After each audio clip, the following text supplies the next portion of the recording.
This is where I love to butt in. Guess you can't lose it, I can never find. I also think that great advice gets lost if it's the wrong time. Dialogue over drama?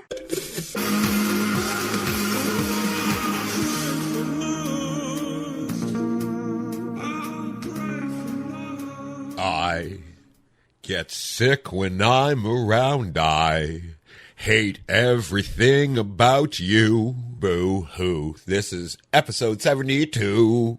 Boo-hoo. Do you know the band? No. Not at all? No. That's Ugly Kid Joe. Welcome to Dialogue Over Drama, episode 72. I am Danny Dialogue. And I'm Courtney Drama. We are going to be picking it up where we left off last episode, where we were talking about picking up cues, and Courtney is the one that led this one in cues, because I forgot that's what we were going to be talking about. So I have a very fun... you just seem all worked up right now. Well, as people will listen at the end of this episode, it's I got a little aggressive. You 100% I got a little aggressive, and I have a lot of like PTSD against video games. And if you listen to the end of the episode, you'll find out kind of like, what the fuck, why? Yeah, she kind of went at me. It kind of bugs me. But no, we talked about picking up on cues with your partner and like what are some mannerisms and things that you kind of notice. And yeah, it's just fascinating what we kind of have noticed about each other. Yeah, and it's kind of weird that it's funny. There's always these little pieces of puzzle that, you know, like it worked, but you're like, hey, it fits better here, and you kind of end up like learning a little bit more. Like when I was like, no, it's more audio for me. Like I don't really look at it, and you're like, oh, okay. Mm-hmm. All right. Which actually, before we get into our game that I know you're going to do, I'd have one more thing about cues. Because you talking about being an audio person and being like, I know exactly like how you're feeling or what's going on just by how you say like even just good morning or very few words. What about my silence? Because if you don't read off of body language and eye movements and you don't see, like you said, your face blind and all of that, I find there's a lot of times, especially even lately, when we're having conversations about things, and I'm like, now that I know that about you, but I've kind of always known that, is I don't almost want to like grunt or make a noise, because then it'll give you an inclination of what I'm thinking or feeling. So sometimes you talk, and it's like you're looking for me to kind of, you're not asking for my opinion, but I can tell you're kind of gauging, poking for it, and then I'm just quiet. Right. How do you take my silence? I assume one of two things. Either you're listening, or you're thinking about acting like you're listening and doing a presentation. That's every single time you get silence, it's a 50-50 split that's what it is, and then I wait till the end happens. Okay. I'm fucking bang on, aren't I? Not quite. Okay. No. Why? You feel like you want to say something? Oh, always. Like, no, like when I'm quiet, it's like, I don't really want to tell you how I'm feeling. I don't want to give you my opinion. I don't want to answer your question. Or not question, because I would answer your questions. But it's like, again, you're saying a statement, but you're looking for a reaction. It's like sometimes me being quiet is I don't want to give you any sort of reaction because I don't want it to start something because maybe I haven't fully processed what it is yet. So I also think that's called just listening. Sometimes if I'm just saying a statement, I could just be talking because I just want to talk to my partner where I'm not like, looking for an actual... So it's like listening without you reading me. It's like I'm listening because I'm processing, but I'm trying to, as I've been told in like work settings and other areas of my life, mind my face, because I wear my heart on my sleeve, and it's very obvious to see how I think and feel just by my facial expression. So you are like, silence doesn't shock me because like you're not a good listener. Like it comes down to like I've said it thousands of times, right? Like for years I said all of your problems could be solved with one word. Listen. Interesting. Okay. I was just curious how you felt about my silence sometimes. No, it's... And what cues you pick up on. The fact that you're like, yeah, so when you're doing that, I'm like, yeah, I have to concentrate on not making grunting noises. So all I can see is while I'm talking, you're just thinking, okay, don't grunt. Okay, don't grunt. And then you're not even listening anymore. You're just telling yourself, don't grunt. Don't move your face. Don't read your mind. I'm like, that's worse. Put on a tinfoil hat. So anyways. All right, let's get into it. Okay, we are going to play Finish the Line. Still fun. I'm very happy to know that there's certain people that get worked up by this. It's like Lenin said. You look for the person who will benefit, and, I am the walrus. You'll, you know what I'm trying to say? I am the walrus. That fucking bitch. Oh, yeah. I am the walrus. That was Steve Buscemi. Yeah. This is the second time we've actually used a clip from that movie in that scene. It's Big Lebowski. Yeah, okay, 1 point. What's the next line? I don't know. I need to hear it again. I'm just going to give you the last little bit. Fucking bitch. Oh, yeah. I am the walrus. What's the next line? Cuckoo Cuckoo. Bitch. Oh, yeah. I am the walrus. Shut the fuck up, Donnie. V.I. Lenin. Vladimir. You wouldn't have known that. No. Wow. All right. No point. Okay, clip 2. I thought you definitely would have gotten that. No. Yeah, that was actually a recommendation to do that clip on you. Wow. I'm sorry. I'm sorry to disappoint. Hi. Who is that guy? Who's this guy? Hey, fellas. Who's Hi. this guy? Who's this guy? Everyone. Who are you? I'm nobody. No. I know you. He was at that party with me, the one I was telling you about. No, Who is it? Remember? Super bad? It is super bad. Okay. 2 points. No? McLovin? Like, what does he say? He just says, like, who is he talking to? I don't even know who he's talking to. Hi. Who is that guy? Who's this guy? Hey, fellas. Who's Hi. this guy? Who's this guy? Everyone. Who are you? I'm nobody. No. I know you. He was at that party with me, the one I was telling you about. No, Who is it? Remember? He's Jimmy's brother, the guy, the singer. He's the guy with the beautiful voice I was telling you about. You remember? And then he sings the song for them. What is wrong with your brain? You need to lay off the pot. I don't watch a lot of movies. We've watched that movie together at least 20 times. At least 20 times. I don't watch a movie being like, man, I hope I remember every line to this. Okay, let's do the third one. Hi. Hello. Do you remember me? No, I'm sorry. I was in here yesterday. You wouldn't wait on me? Oh. You work on commission, right? Yes. Well, it's Pretty Woman. Okay. Holy fuck. How in the world are you... Like, we got to stop playing. Finish the line. Unless you want to make them for me, because this is insane that you don't know this next line. I put this in so you get a point. I didn't even try yet. Okay, what's the line? I just named Pretty Woman, and then you freaked out. What's the... You paused, which means that you don't know what it is. I know. Can you just play it one more time? Every single person wants to kick your ass if right she now. basically is like, isn't she going to shop somewhere else? No, you're okay. Here we go. This is what the clip is. Hi. Like the hooker? Do you remember me? No, I'm sorry. I was in here yesterday. You wouldn't wait on me? Oh. You work on commission, right? Yes. Big mistake. Big. Huge. Oh. It's like the iconic thing. It's in The Office. It's... Holy shit. This game is so good. This game is so good. All right, let's get into talking about cues. Let's change the channel. Well, I think I just lost my mind, but I guess you can't lose it. I can never find.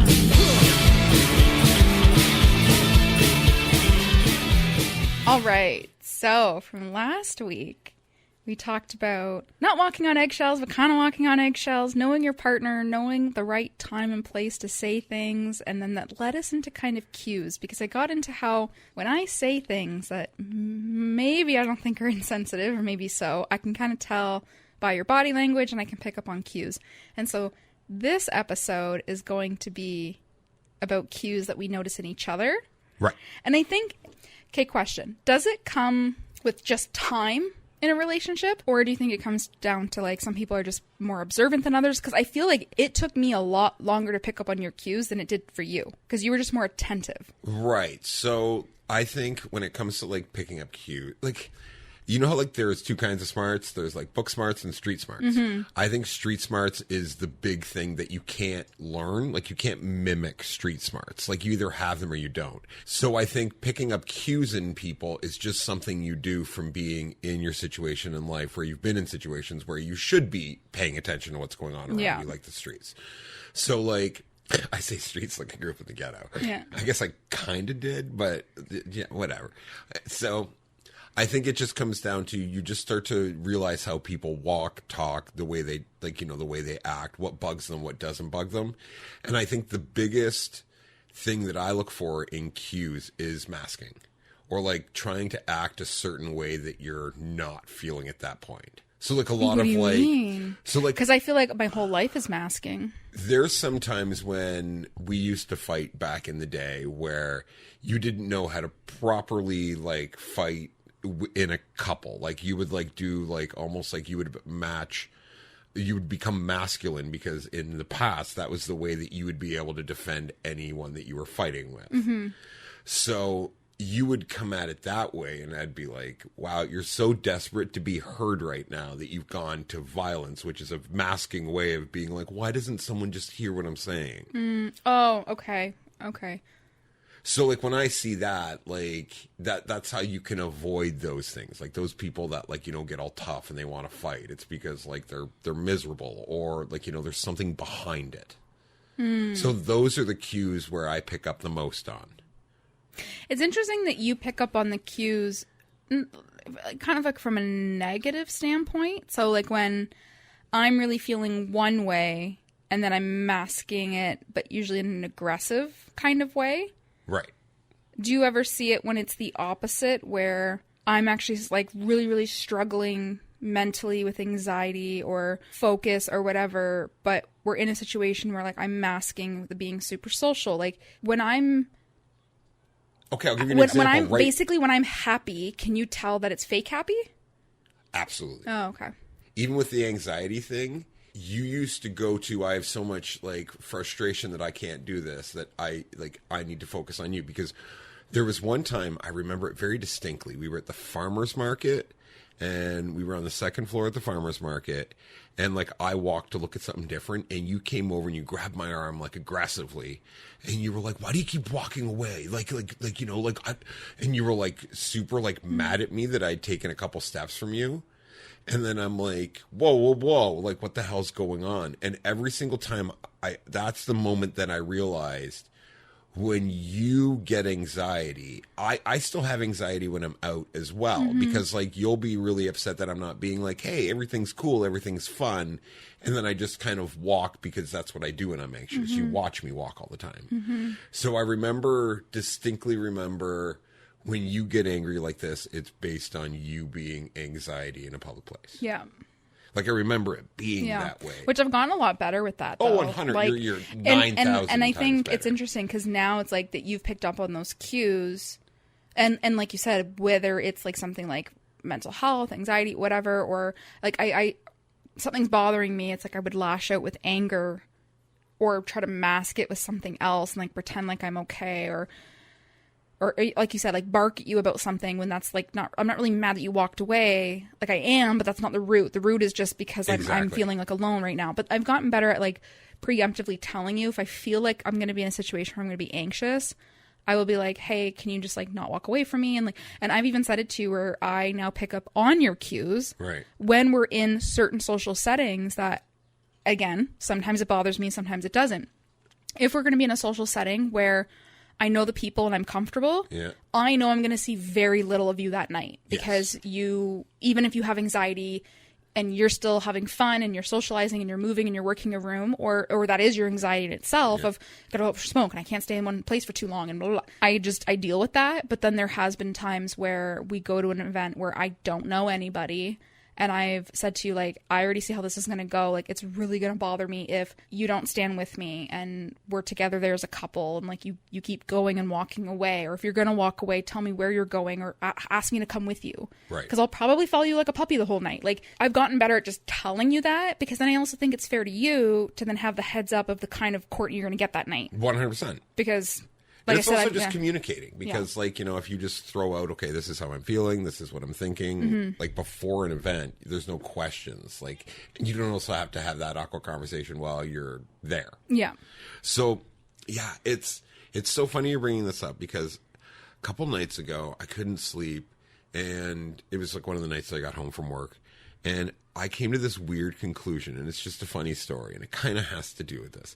So one of the things that I've always like worried about and talked about on this podcast, because there's such an age gap between the two of us, I've always worried about when it comes to guiding you in life, like a partner would, like, you know, you guide me when it comes to other things, right? So to walk that fine line of like a father figure and a partner is a hard thing because of our age group and the age you gap. were when we met. Yeah. So I found a good, you know how I love metaphors and like Proverbs. Not proverbs. It's not a proverb. It's a parable. So I thought about it. So when it comes to someone learning how to swim, it is incorrect for a father to just be like, fuck you, go in and shove them in. Okay. But it is not a problem for a good friend to just be like, fuck you, I'm going to shove you in. And if you struggle, I'll pick you up. Mm-hmm. So that's what the difference was. I think that's the synopsis of the way I treated you our whole relationship. Is you shove me into situations? I would shove you, yeah, because I would just let you walk off the ledge, give you as much guidance as I could. Like, even in social settings, there's some times where, like, I'd see you, like, start talking to someone and you'd be kind of letting your guard down, and I'd be like, I'm going to go for a smoke, and then just leave you there alone having the conversation with some random person. You know, not put you in any danger ever. Yeah. But I would do that where I'm like, let's see how this goes. And then I come back and see how it was. Interesting. So I'm curious to know, I mean, go way, way, way, way back. What is one of the first, and when we're talking about cues in this episode, I mean, we're talking cues and or mannerisms, right? What are one of the first things that you picked up on about me that visually you could see and read that was like a mannerism or a cue, a body language? Or if it's something that I said, it was always followed by this, like any sort of pattern. It's every single person your age and younger. It's a cue that everybody does. They pick up their phone and just start looking at it. And how they're holding their phone. If like it's like literally like they're like looking for something, excited about something, sure, you can tell what their mood is at that point. Someone's just staring at my phone. I'm going to wait for someone to talk to me. I'm going to, you know, whatever it is. Or I'm angry and I'm just going to be on my phone. It's picking up your phone. So what do you mean? So one of the first cues that you noticed about me was how and what I was doing on my phone determined what for you? Determined if you were... paying attention or like engaging? Disassociating. Just this what reality doesn't work right now, so I'm going to go on my phone. Even though like we're both in the same room, we are having the conversation, and then for you to mid conversation pull out your phone, that's I don't want to be talking anymore. Instead of verbally saying why. Yeah, I know how rude that's come across, but I know what you mean though. That's very much when I get everybody does it nowadays. Yeah, when I get overstimulated, I very much am like just looking for the next quick dopamine fix or like shifted my brain and looking at, and even now sometimes when you're going on the story and your story kind of trails, and if I already kind of have my phone in my hand, you'll kind of see my eyes start to gaze down and you know you're losing me, but you tend to wrap it up pretty quickly after I do that. Sometimes I remember like early in our relationship, I could have full on conversations with you where you'd be like, yep. And I record them and show you them. And I'm like, you literally didn't hear a word I just said. Yeah. I have two things about you that I noticed really, really early on, cue-wise. One is not appropriate, so I won't say it here. Okay. But the second one is you showering before you eat. Always. Oh, yeah. It was like the first thing I picked up on, and I was like, well, that's strange. Like, it was just almost like... And again, like when people come home from work, they want to have a shower before they have dinner. What the hell is that? But yeah, like I understand when people come home from work and they want to shower and stuff, but because I grew up in a household where it was like my mom was coming in the door, like dinner was already on the table, like I know people that have eaten before they've showered, but it was like the ritual in which you had for when you come home from work, it has in almost 13 years has not changed. No, it won't. But it was one of the first cues that I picked up on. Was funny. You always having to shower and do things in a certain order before you were ready to eat. So, yeah, it was just a weird one. What would you say is your favorite cue or mannerism about me that every time I do it, you get a little chuckle out of? This sounds so bad. But it's when you're defeated and you've had time to reflect and you've like all of the work you've done on yourself all clicks in. You either realize I have to go to someone for help or, you know, all the stuff you fucking hate to do or ask for an opinion. And then that right there, that's one of my favorite things when you like just the way you talk, the way that you're like almost like sheepish, but you're also at the same time so proud of yourself while being sheepish. It's just a weird, I don't know how to put it into words, but it's just when I see that, it always makes me happy because so when I'm defeated. Yep. And I'm trying to accomplish what? Like what? Because your brain has told you, okay, I'm defeated. But then you've rallied yourself and you're like, that's a dumb fucking concept. I know I'm defeated. It's just I've hit a road that I can't go past. Mm-hmm. So then you come and you ask for advice for someone, or you tell me that something happened at work and you hit a road and then you ended up talking to someone just, okay, I'm going to ask this person for this. And then once it reinvigorates, like it goes so much faster. Like it's in a reinvigoration from when you get defeated to when you realize you weren't defeated. Okay. I know it's odd. That's very vague without really an example, but okay. Yeah, I guess. I don't know how to give I'm glad an you find that funny. Yeah, it's interesting. Something that I enjoy. The one I think is really cute with you, kind of similar. I don't want to say defeated, but when you are trying to pick yourself up, when I'm watching you mentally try to get yourself in a good mood, you being in a good mood always equals music.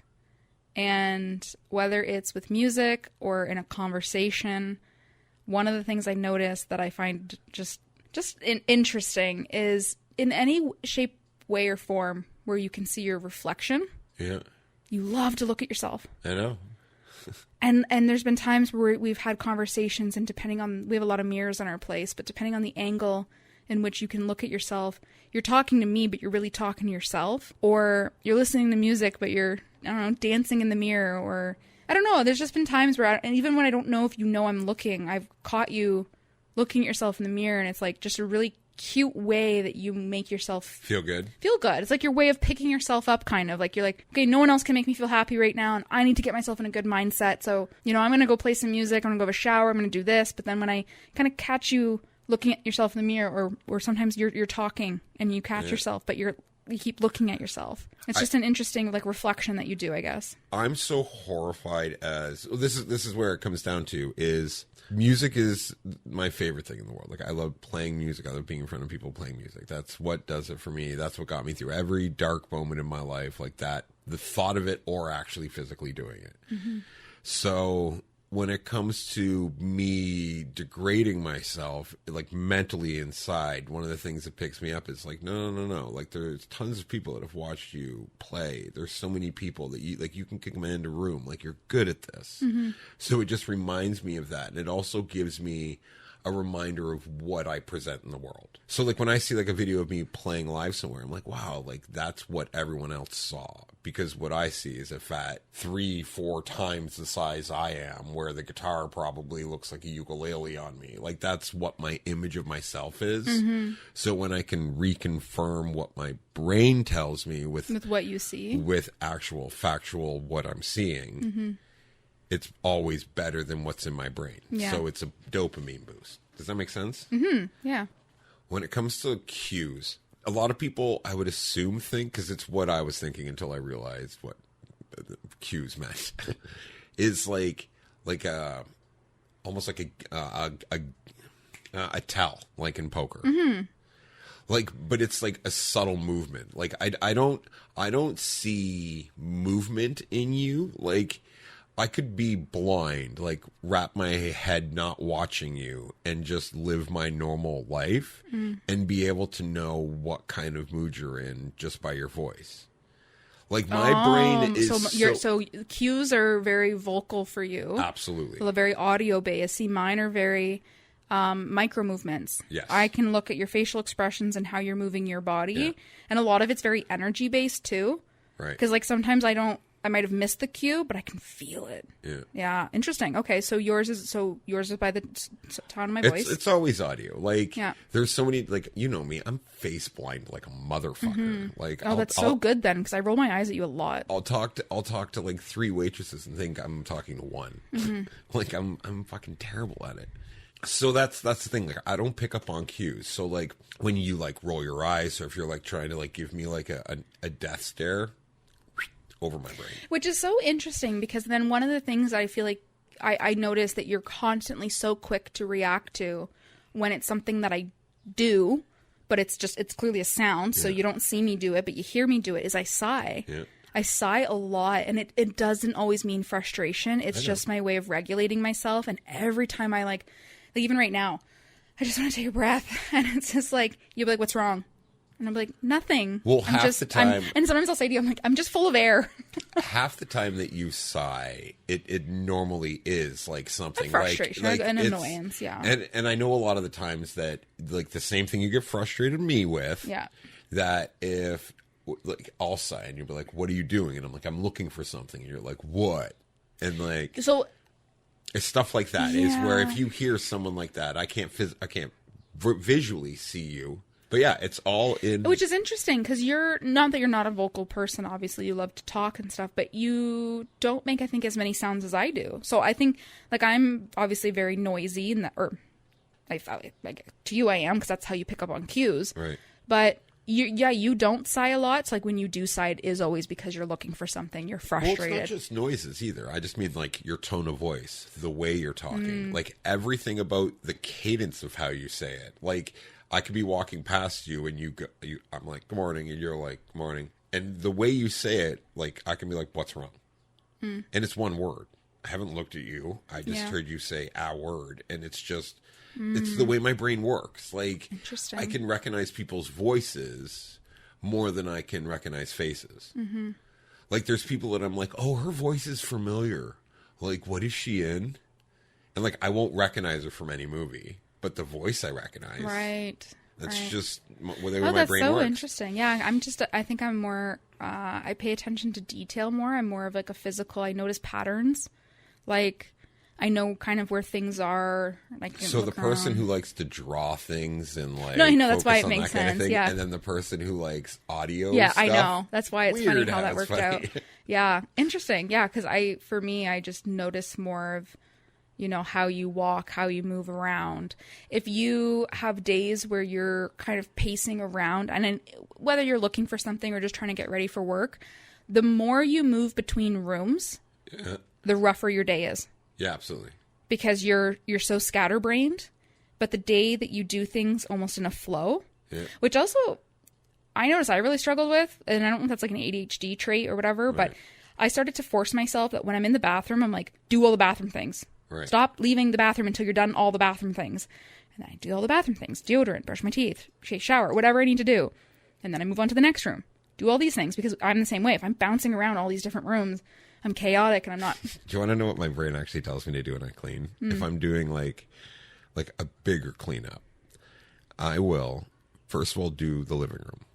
So I'll do the living room. I'll get all the couches ready and I'll wipe down the table. I'll do that, blah, blah, blah. And then I will use this as my home camp. So I'll be like, okay, anything that I have in here, like when I have my lunch or if I have like a beer or whatever, this is my home camp, and I'm going to keep my home camp clean, practice keeping this part clean. So as I move around and do things like, okay, I'm going to go in the kitchen and take care of some stuff, and then I'm going to come back to home camp and fucking look for a podcast to watch or something. And like, I'll slowly, as I'm walking past rooms, grab stuff and like, okay, I'm going to be walking past here again. I'm going to put cans here. And then I slowly tackle each room. And then what I'll do is I'll do this and then I'll do the bedroom because I have no real reason to be in the bedroom during the day that I'm cleaning. So now I got 2 home camps. So if I'm doing laundry, now I have home camp 2 clean. You're so funny. And that's the way my brain works. And I just do that working. Yeah. And then once I'm ready to go, I can look when I'm like, while I'm finishing up, getting near the end of cleaning, I can look at my little home camp and be like, if I just work a little bit harder, I still got 2 hours that I can game before Courtney gets home. So that's another cue I've picked up on. I'm not an audio person per se. Yeah. Like I said, I watch more of what you do, but when we're on opposite sides of the apartment or I'm outside or wherever I am, there is one sound lately. The second your fucking PlayStation turns on, and it's just like, ding, ding. It's just like a little ding. Every time I hear it now, it has become... I've literally thought about this for a while now that I was like, I don't know how this is going to come up. Well, this is the perfect time for it to come up. That cue alone, hearing your fucking PlayStation turn on and it's not even... I haven't even left for work yet. Yeah. I think that's the thing that pisses me off more is I'm in the bathroom, so I'm on the other side of the apartment, I'm getting ready, and I hear ding, and I'm just like, yep, well, I know how his day is going to go today. Like, it's just not saying that you do nothing because the video game turned on, not saying anything that, but you have, and we talked about this on the last few episodes, you're going through I'm a little upsetty spaghetti about this, because you've made some, we're talking about accountability here for a moment too, is the last few episodes you've talked about you're going through life changes, you're trying to figure stuff out, whatever. And every single time I hear that PlayStation go on, I've now associated it to something bad. That's a me issue, not a you issue. But for me, it's just been because I'm also when I look at cues and data, I'm based off facts. So when you say things like, I'm feeling this way, I think I need to refocus, I think I'm going to put the games away for about a month, and then that doesn't happen. Yeah. Or it just makes me kind of wonder if like that's enabling you and preventing you from doing other things. Because I find it with my video games too. Like, I think I want to play, and then I don't know if you've noticed, like I'll start playing, and then I'm like, I actually paid more attention to the TV or us in the room, and then I'm like, I don't even want to play anymore. And I put it away because I'm like, I know it's a good outlet for when you need to have it, right? Like it's a complete distraction. But I'm just like, I hear that fucking ding so often lately that my brain is just like, what if this is doing more harm than good? So I've now just associated that as a cue. So just so crazy. But that's the only audio thing. As a little touche to that. So I 100% agree with you that it was a very big problem. Yeah. And the way that you saying like I haven't even left for the day, and it seems like the last like we'll say like month, it's been happening when you're leaving. And the reason kind of is where I'm trying to stop my brain from being like, okay, be productive and do this. I'm trying to retrain my brain where I'm like, okay, you're going to play till 10 and then you're going to start doing stuff. Like trying to refocus my brain of like, you're rolling your eyes, but this is something that's actually working for me. Mm-hmm. Like it's actually working for me. Like I'm getting stuff done. Like today I redid that. I redid that. Where I easily could have. And when it comes to like my last bunch of days, like in your brain, you're like, okay, you're not working as much. So like all the days that are in between those days, I'm doing something. Mm-hmm. Like there is something that I'm doing that's productive. That like, so like there's all of that. I'm not equating it to you not keeping up with the household. I'm just equating it to, you've said yourself that you're like, you didn't own video games for so many years because you knew it was a problem. Right. And it just feels like as of lately, unless you're working and it just doesn't allow for it, there isn't a day that goes by where you don't play video games at some point in the day. And it's just like you to say, oh, well, I'm still being productive of doing things around the house and stuff. It's like, yes, but if that thing was to get thrown off the balcony and you didn't own it anymore, that time would be spent with writing music, having someone over. No, it wouldn't. Well, it did at one point. No. So this is the thing that you, I think, are not kind of understanding or haven't seen in my life. Those times that you think, if I'm not doing this, I'm going to do like something else. I'm not going to. The PlayStation and me playing is the equivalent of when I used to play the Wii all the time in the fucking Force Awakens. It also goes back to when I would nonstop just listen to podcasts and watch podcasts on YouTube for hours on end. I wouldn't be writing. I wouldn't be doing that. But I found something that makes me focus and task orient, where I'm playing a game where it's very task oriented, where I'm trying to keep my brain in that thing. It's either that or scrolling YouTube. Right.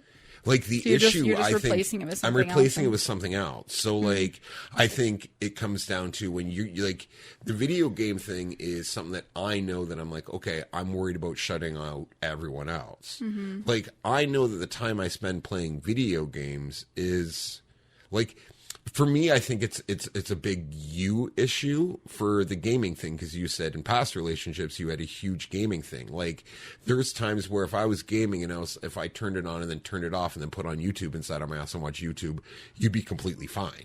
But for some reason, if it was a video game that I was nonsensically watching, yeah, I know that. You'd be fine. I know, and that's so not... that's the weird with the aggression you just had at me for the fucking gaming. Right? No, I just like I said, I wonder if it's doing more harm than good. Is all is what I was saying. You pretty much were saying that it was. That's because you're like, you would be doing these other things. There was a lot of aggression for, I think, something that was kind of unfounded. Okay, I just feel like you had a little bit more of a social life when video games weren't like as big of a part in your life. And I had a social life when I had money. Yeah. So do you want to rethink that answer too? No, I don't need to rethink anything. I'm talking about how I feel. I know, but you were really aggressive at me about the video game thing. Well, like I said, it's an audio trigger now. That's like, I haven't even left for work yet. I just hear like ding, and I'm just like, that's when it started. But then you went into like a big, like, you know what? This actually leads perfectly into what we're going to talk about next week, which I'm excited, and I've held it back. So, okay, we'll catch you guys next week. Okay, Thank you. Bye.